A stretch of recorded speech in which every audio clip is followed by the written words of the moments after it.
அமெரிக்க ஜனாதிபதி டொனால்ட் ட்ரம்புக்கு இப்பொழுது ஒரு பெரிய சிக்கல் ஏற்பட்டிருக்கிறது. காரணம் என்னன்னு சொன்னா, அவர் 2024ஆம் ஆண்டு ஜனாதிபதி தேர்தலின் போது அவருடைய பிரச்சார நேரங்கள்ல அவரு குறிப்பிட்ட மிக முக்கியமான விடயம், மத்திய கிழக்கு நாடுகளுடைய போர்கள்ல நான் தலையிட மாட்டேன். அதுல போய் சிக்கிக்கொள்ள மாட்டேன். எந்த போரையும் நான் புதிதாக ஆரம்பிக்க மாட்டேன் அப்படின்ற மாதிரியான வாக்குறுதிகளை மக்களுக்கு வழங்கியிருந்தார். இதன் அடிப்படையில இப்பொழுது மக்கள் கேள்வி கேட்க ஆரம்பித்திருக்கிறார்கள். இப்பொழுது ஈரானுக்கு எதிராக அமெரிக்கா நடத்தி வர இந்த தாக்குதல்களுக்கு அமெரிக்க மக்கள் பெரிய அளவாக கண்டனங்களையும் எதிர்ப்புகளையும் தெரிவித்து வராங்க.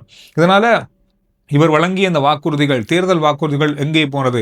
இதற்கு ஜனாதிபதி டொனால்ட் ட்ரம்ப் அவர்கள் பதில் சொல்லியே ஆக வேண்டும் என்ற வலியுறுத்தல்கள் இப்பொழுது முன்வைக்கப்படுது. இதனால அவருக்கு ஒரு பெரிய சிக்கல் இப்பொழுது ஏற்பட்டிருப்பதை பார்க்கக்கூடியதாக இருக்கு. சர்வதேச ஊடகங்கள் மூலமாக சொல்லப்படுகின்ற விஷயம் சொன்னா, ஜனாதிபதி டொனால்ட் ட்ரம்ப் அவர்கள் மிக விரைவில் இந்த யுத்தத்தை தானே நிறைவுக்குள் கொண்டு வரதுக்கான வாய்ப்புகள் இருக்கும் அப்படின்னு மாதிரி சொல்லப்படுது. காரணம்னு சொன்னா, ஏற்கனவே 6 அமெரிக்க வீரர்கள் உயிரிழந்திருக்காங்க. இந்த அமெரிக்க வீரர்கள் உயிரிழந்ததுக்கான பதிலை ஜனாதிபதியே சொல்ல வேண்டியிருக்கும். காரணம் என்ன சொன்னா, தன்னிச்சையாக அவர் எந்த விதமான முடிவுகளையும் மற்றவரிடம் கேட்காம தங்களுடைய அரசாங்கமே தீர்மானிச்சு இந்த யுத்தத்தை ஆரம்பிச்சிருக்காங்க அப்படின்றது இன்னும் ஒரு பெரிய குற்றச்சாட்டு. அதோட இன்னும் ஒரு முக்கியமான விஷயம் இருக்கு. 1973ஆம் ஆண்டு ரிச்சர்ட் நிக்சன் ஜனாதிபதியாக இருந்த காலத்துல வியட்நாம் போருக்கு பிறகு ஒரு சட்ட மூலத்தை கொண்டு வந்தாங்க.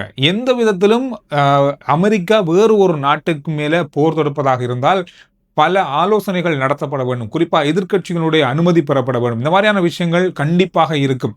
இது இல்லாம அமெரிக்க ஜனாதிபதி இப்பொழுது ஈரானோடு போர் தொடுத்திருக்கிறார். இஸ்ரேலோடு சேர்ந்து ஈரான் மீது போர் தொடுத்திருக்கிறார். இது ஒரு சட்டவிரோதமான முறையில், சட்டத்துக்கு மீறிய விதமான விஷயமாக இருக்கு அப்படின்னு சொல்லி இப்பொழுது குற்றம் சாட்டப்படுகிறது. டொனால்ட் ட்ரம்புடைய கட்சி என்ன சொல்றாங்கன்னு சொன்னா, இது தரைவழி தாக்குதல் இல்லை, இது வான்வழி தாக்குதல் தான் நடந்து கொண்டிருக்கிறது. இது வான்வழி தாக்குதல் அப்படின்னும் போது இது அவசரமான தாக்குதல் அப்படின்ற மாதிரி தான் அவங்களுடைய பக்கமாக விளக்கம் அளிக்கப்பட்டிருக்கிறது. எது அப்படி இருந்தாலும் அனுமதி பெறப்படாமல் ஒரு யுத்தத்தை ஆரம்பித்திருந்தால் இது 30 நாட்களுக்குள் திருப்பி அல்லது இதை மீளப்பெற வேண்டும் அல்லது இதை நிறுத்த வேண்டும். இது ஒரு கட்டாயமான விஷயமாக இருக்கு. அல்லது எதிர்க்கட்சியிடம் அனுமதி பெற்று 60 நாட்கள் வரைக்கும் கொண்டு போகலாம். ஜனாதிபதி டொனால்ட் ட்ரம்ப் அவர்கள் நேற்று நாளில் சொன்ன ஒரு விஷயம் தான், 30 நாட்களுக்குள் 4 கிழமைக்குள் இது முடிப்பதற்கான வாய்ப்பை தான் ஆரம்பத்தில் எடுத்ததாகவும், இது அதிக காலம் அதை விட எடுக்க மாட்டோம் மாதிரி சொல்லியிருந்தார். எனவே இங்கு ஒரு சிக்கல் ஏற்பட்டிருக்கிறது. 30 நாளைக்குள்ள இவர் இதை முடிக்காமல் போனால் இதை தாங்களாகவே விலக்கிக் கொள்ளக்கூடிய வாய்ப்பை ஏற்படுத்துமோ அப்படின்ற மாதிரி இப்பொழுது பரவலாக சர்வதேச ஊடகங்களில் விமர்சிக்கப்படுகின்ற ஒரு விஷயமாகவும் பேசப்படுகின்ற அவதானிகள் கூறுகின்ற விடயமாகவும் மாறியிருக்கிறது. அமெரிக்கா மிக விரைவில் இது தொடர்பான ஒரு தீர்க்கமான முடிவை கொண்டு வருவாங்க அப்படின்ற மாதிரி சொல்லப்படுது. ஆனால் ஈரான் இப்பொழுது இஸ்ரேல் மீது மிகப்பெரிய அளவில் வரலாறு காணாத வகையில் இப்பொழுது ட்ரோன் மற்றும் ஏவுகணை தாக்குதல்களை நடத்தி வராங்க, தொடர்ச்சியாக நடத்தி வராங்க. இது ஒரு பெரிய ஒரு நெருக்கடியை ஏற்படுத்தி இருக்கிறது. இந்த போரை நிறுத்துவதற்கு எந்த வகையிலும் தயார் நிலையில இல்லை அப்படின்றத ஈரான் ஒரு முடிவில் இருக்காங்க. இது ஒரு பெரிய ஒரு தலைவலியை இப்பொழுது ஏற்படுத்தி இருக்கிறது. அது மட்டும் இல்லாமல் ஹார்முஸ் கால்வாயை மூடியிருக்காங்க, முற்றுமுழுதாக மூடியிருக்காங்க. ஈரானுடைய புரட்சிகர படை இன்றைய நாளில் அறிவிச்சிருக்காங்கன்னு சொன்னா, அந்த பகுதியால் செல்லுகின்ற கப்பல்கள் இப்பொழுது தாக்கப்பட்டிருக்கிறது. இந்த இடம் முற்றுமுழுதாக மூடப்பட்டிருக்கிறது. இந்த மூடப்பட்ட இந்த பக்கமாகத்தான், இந்த பாதையால் தான் உலகத்தினுடைய 20% எரிபொருட்கள் கொண்டு செல்லப்படுகின்ற இடம். எனவே இது ஒரு பெரிய ஒரு பாதிப்பை ஏற்படுத்தும். இதனால பல நாடுகள் இப்பொழுது இந்த போரை முடிவுக்குள் கொண்டு வர வேண்டும் அப்படின்றதுல குறியா இருக்காங்க. ஆனா இன்னொரு பக்கம் என்ன சொல்லப்படுதுன்னு சொன்னா, இந்த கால்வாயை ஈரான் மூடியதால பல நாடுகள் ஈரான் மீது போர் தொடுக்க வேண்டிய நிலை ஏற்படலாம். காரணம், இது நீண்ட காலத்துக்கு மூடி வைக்கப்படுமாக இருந்தால் எரிபொருள் கொண்டு போறதுல பாரிய சிக்கல் ஏற்படும். இதனால பல நாடுகளுடைய பொருளாதாரம் அதல பாதாளத்தில் விட வாய்ப்புகள் இருக்கு. இது நீண்ட காலத்துக்கு போகக்கூடாது அப்படின்றத ஈரானிடம் வலியுறுத்தப்பட்டிருக்கிறது. இது எப்படி பேசி தீர்மானிக்கப்பட போகுது அப்படின்றத பொறுத்திருந்தான் பார்க்கணும். இது மட்டும் இல்லாமல் ஈரானுடைய மிக முக்கியமான பகுதியில் ஜிராச் அப்படின்ற பகுதியில் ஏற்பட்ட நில அதிர்வு தொடர்பாக இன்று பரவலாக பேசப்படுது. 4.3 ரிக்டர் அளவிலான ஒரு நில அதிர்வு நிலத்துக்கு அடியில் 10 கிலோமீட்டருக்கு உட்பட்ட பகுதிக்குள்ள இது ஏற்பட்டிருக்கிறது. இதை உறுதி செஞ்சிருந்தாங்க அமெரிக்க புவியியல் ஆய்வு மையம். இவங்க தான் இதை உறுதி செஞ்சிருக்காங்க, இப்படி ஒரு நில அதிர்வு அங்கே ஏற்பட்டிருக்கு அப்படின்றத. அதில் இதுவரைக்கும் எந்த விதமான உயிர் சேதங்களோ கட்டட சேதங்களோ ஏற்படலை அப்படின்றத உறுதிப்படுத்தியிருக்காங்க. காரணம், சிறிய அளவான ஒரு நில அதிர்வு அப்படின்றதால இது எந்த பாதிப்பை பாதிப்பையும் ஏற்படுத்தியிருக்க வாய்ப்புகள் இல்லை அப்படின்ற மாதிரி தான் சொல்லப்படுது. நேற்று ஒரு முக்கியமான செய்தியை நாங்கள் பார்த்தோம். கத்தார் தங்களுடைய இயற்கை எரிவாயு உற்பத்தியை நிறுத்தி இருந்தாங்க தற்காலிகமாக. காரணம், நடத்தப்பட்ட ட்ரோன் தாக்குதல்களாக இருந்ததால் அங்கு ஏற்பட்ட பாதிப்புகளால் இந்த இயற்கை எரிவாயுவினுடைய உற்பத்தி நிறுத்தப்பட்டது. இதனால ஒரே நாளில் இந்தியாவில் இது தொழில்துறையில் மிகப்பெரிய ஒரு பின்னடைவையும் பாதிப்பையும் ஏற்படுத்தியிருக்கிறது. 10 முதல் 30% வரை தொழிற்சாலைகளுக்கு வழங்கப்படுகின்ற இயற்கை எரிவாயு இன்றைய நாளில் இந்தியாவினுடைய தொழிற்சாலை துறைகளுக்கு குறைக்கப்பட்டிருக்கிறது. இதன் காரணமாக பல துறை சார்ந்த நிறுவனங்கள் தங்களுடைய உற்பத்தி திறனை குறைத்திருக்கிறார்கள் இன்றைய நாளில். இது ஒரு பெரிய அளவில் பார்க்கப்படுகின்ற ஒரு செய்தியாக மாறியிருக்கிறது. இந்தியாவை பொறுத்தவரையில் இயற்கை எரிவாயுவை அதிகமாக கொள்வனவு செய்கின்ற நாடுகளில் ஒன்று. அதுவும் மத்திய கிழக்கு நாட்டை சார்ந்தே இந்த தொழில்துறை இயங்குகிறது. இந்தியாவை பொறுத்தவரையில் கத்தாரில் அதிகமாக இயற்கை எரிவாயுவை வாங்குகின்ற மிகப்பெரிய நாடுகளில் ஒன்று இந்தியா. பாரியளவான தொகையை அங்கிருந்தான் வாங்குறாங்க.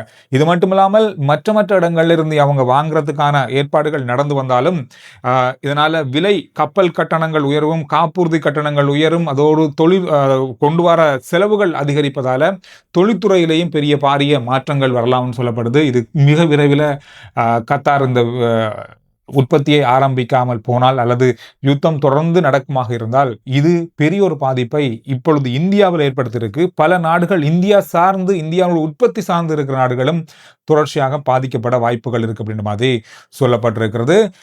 அதோட மத்திய கிழக்கில் நடந்து வர போர் காரணமாக மிக பாரிய அளவான விமான போக்குவரத்துகள் ரத்து செய்யப்படுது. இதுல மிக முக்கியமா பாகிஸ்தானுடைய முக்கியமான விமான நிலையம் கராச்சி விமான நிலையம், அதோடு மட்டுமில்லாமல் இஸ்லாமாபாத் விமான நிலையம் ஆகிய நகரங்களில் இருந்து போற விமானங்கள் 150க்கும் அதிகமான சர்வதேச விமானங்கள் தடை செய்யப்பட்டிருக்கிறது அல்லது ரத்து செய்யப்பட்டிருக்கிறது. குறிப்பாக மத்திய கிழக்குக்கான விமானங்களாக இது பதிவாகி இருக்கிறது. இதோடு சேர்த்து சீனா கச்சா எண்ணெய் விநியோகம் கடுமையாக பாதிக்கப்பட்டிருக்கிறது. இந்த நிலையில சீனாவுடைய மிகப்பெரிய சுத்திகரிப்பு நிறுவனங்கள்ல ஒன்றான ஜிங்ஜாங் கோப் நிறுவனம் தன்னுடைய முறையான அல்லது தான் உற்பத்தி செய்கின்ற அல்லது சுத்திகரிக்கின்ற அந்த தன்மையை குறைச்சிருக்காங்க. காரணம், கச்சா எண்ணெயுடைய வருகை குறைந்திருப்பதால இந்த உற்பத்தி திறனை குறைச்சிருக்காங்க. அதாவது 8 லட்சம் பீப்பாய்களை கொண்டு உற்பத்தி செய்யப்படுகின்ற சுத்திகரிக்கப்படுகின்ற ஒரு மிகப்பெரிய எண்ணெய் உற்பத்தி நிலையம் 2 லட்சம் பீப்பாய்களை வைத்துக் கொண்டுதான் இப்பொழுது உற்பத்தியை செய்து கொண்டிருக்காங்க. எனவே இதனால பல நாடுகள் சீனாவிடமிருந்து பெட்ரோல் வாங்குகின்ற, எரிபொருள் வாங்குகின்ற பல நாடுகளுக்கும் இந்த எரிபொருள் விநியோகத்தில் தாமதங்கள் அல்லது தடைகள் அல்லது குறைபாடுகள் ஏற்பட வாய்ப்புகள் இருக்கு அப்படின்ற மாதிரி சொல்றாங்க. இது உலக பொருளாதாரத்தில் மிக முக்கியமான பங்கு வகிக்கக்கூடிய ஒரு இடமாக சீனா இருக்கிறதால இதுவும் ஒரு பெரிய பாதிப்பு. 2 நாடுகள், மிக முக்கியமான நாடுகள், பாரிய அளவான உற்பத்திகளை செய்கிற 2 நாடுகள், இந்தியா சீனா, ரெண்டுமே பெரிய அளவான நிறுவனங்களுடைய செயல்திறன்களை குறைச்சிருக்காங்க. இன்று இலங்கை பக்கமாக எடுத்துக்கொண்டா இலங்கையினுடைய விமான போக்குவரத்து எப்படி இருக்கு, மத்திய கிழக்குக்கான விமான சேவைகள் மீள ஆரம்பிக்கப்பட்டிருப்பதாக இருக்கா அப்படின்ற மாதிரி கேட்கப்பட்ட கேள்விக்கு இல்லை அப்படின்னு தான் சொல்லலாம். காரணம்னு சொன்னா இன்று ஸ்ரீலங்கன் ஏர்லைன்ஸ் வெளியிட்ட இந்த தரவுகளை பார்த்தீங்கன்னா தெரியும். மத்திய கிழக்கிலிருந்து கொழும்புக்கு வரதோ, கொழும்பிலிருந்து மத்திய கிழக்கு போகிற விமானங்களோ முழுமையாக இடைநிறுத்தப்பட்டிருக்கிறது. இந்த விமானங்களை இயக்குகின்ற நேரம் இதுவரையில் அறிவிக்கப்படலை. ஆனால் இதில் பயணிக்க இருந்தவங்க இது தொடர்பான மேலதிகமான தகவல்களையும் அதுக்கு ஏற்ற வகையிலான பயண நேரங்களையும் செய்து கொள்வதற்கு நீங்கள் நேரடியாக 24 மணித்தியாலமும் தொலைபேசி அழைப்புகளை ஏற்படுத்தி நீங்கள் பதிவு செய்து கொள்ளலாம் அல்லது தகவல்களை அறிந்து கொள்ளக்கூடியதாக இருக்கும் அப்படின்றத சொல்லியிருக்காங்க. ஜனாதிபதி அன்ருகுமார் திசாநாயக்க அவர்கள் இன்றைய நாளில் பாராளுமன்றத்தில் உரையாற்றினார். இலங்கையினுடைய, அதாவது இந்த மத்திய கிழக்கில் ஏற்பட்டிருக்கிற பாதிப்பால இலங்கையினுடைய பொருளாதாரத்தில் என்னென்ன விஷயங்கள் ஏற்பட வாய்ப்புகள் இருக்கு அப்படின்றத இலங்கை மத்திய வங்கி ஆய்வு செய்திருக்கிறது. இதனுடைய ஆய்வு அறிக்கை பற்றியான தரவுகளை நாளை அறிவிக்கப்பட வாய்ப்பு இருப்பதாக சொல்லியிருந்தாரு. ஆனால் இப்பொழுது இலங்கையில எரிபொருள் எந்த அளவுக்கு கொள்வனவுல இருக்கு அப்படின்றது தொடர்பாக அவர் உத்தியோகபூர்வமாக அறிவிச்சிருக்காரு. இலங்கையில தற்சமயம் இப்ப வரைக்கும் எந்த விதத்திலும் எரிபொருள் தட்டுப்பாடு வருவதற்கான வாய்ப்புகள் இல்லை அப்படின்றத உறுதிப்படுத்தியிருக்காரு. டீசல் அடுத்து வரப்போற 33 நாட்களுக்கு போதுமான இருப்பு இருப்பதாகவும், பெட்ரோல் அடுத்த அடுத்து வரப்போற 27 நாட்களுக்கு போதுமான இருப்பு இருக்கு. அதுக்கு பிறகு என்ன நடக்கும் அப்படின்றது பலருடைய கேள்வியாக இருந்தது. 35,000 மெட்ரிக் டன் பெட்ரோல் ஊற்றிய எண்ணெய் கப்பல் ஒன்று இந்த மாதம் மார்ச் மாதம் அல்லது மார்ச் மாதம் 7ஆம் தேதி அல்லது 8ஆம் தேதி வருது, வாரக்கிழமை வருது. அதோட இன்னும் வர இருக்கிற கப்பல்களுடைய தரவுகளையும் வெளியிட்டிருந்தார். வருகின்ற மார்ச் மாதம் 14ஆம் தேதி ஒரு கப்பல் வருகிறது. சுனோபெக் சீனாவுக்கு சொந்தமான கப்பல் ஒன்று 14ஆம் தேதி வருது. இந்தியன் ஐஓசிக்கு சொந்தமான கப்பல் ஒன்று மார்ச் 21ஆம் தேதி வருகிறது. இலங்கை பெட்ரோலிய கூட்டு தாபனத்துக்கு சொந்தமான கப்பல் ஒன்று 28ஆம் தேதி வருகிறது. இதெல்லாமே அடுத்த மாதத்துக்கான கையிருப்புகளுக்காக வருகிறது. எனவே எப்படி பார்த்தாலும் இதுவரைக்கும் நமக்கு ஒரு 2 மாதத்துக்கு மேற்பட்ட காலப்பகுதிக்கு எந்த விதத்திலும் எரிபொருள் தட்டுப்பாடு வருவதற்கான வாய்ப்புகள் இல்லை அப்படின்றதான் அவர் வெளியிட்ட தரவுகளில் பார்க்கக்கூடியதாக இருக்கு. மத்திய கிழக்கு நாடுகளில் இந்த வீடியோ பார்த்து கொண்டிருக்க நீங்க இப்போ Dubai, Saudi Arabia, Qatar, Kuwait, Oman இந்த மாதிரி பல நாடுகளில் நம்ம அவர்கள் வேலை செஞ்சு கொண்டிருக்கீங்க, அங்கே இருக்கீங்க. எனவே அங்கே எப்படி நிலைமை இருக்கு அப்படின்றத கருத்துக்களில் சொல்லுங்க. அடுத்த வீடியோவில் சந்திக்கிறேன். ஆர்ஜி சந்துரு ரிப்போர்ட் வாட்ஸ்அப் சேனலுக்கான லிங்க் முதல் கமெண்ட்ஸ்லையும் டிஸ்கிரிப்ஷனில் இருக்கு. ஃபாலோ பண்ணி வைங்க. சுருக்கமான விரைவான செய்திகளை நீங்க அதில் உடனுக்குடன் அறிந்து கொள்ளலாம்.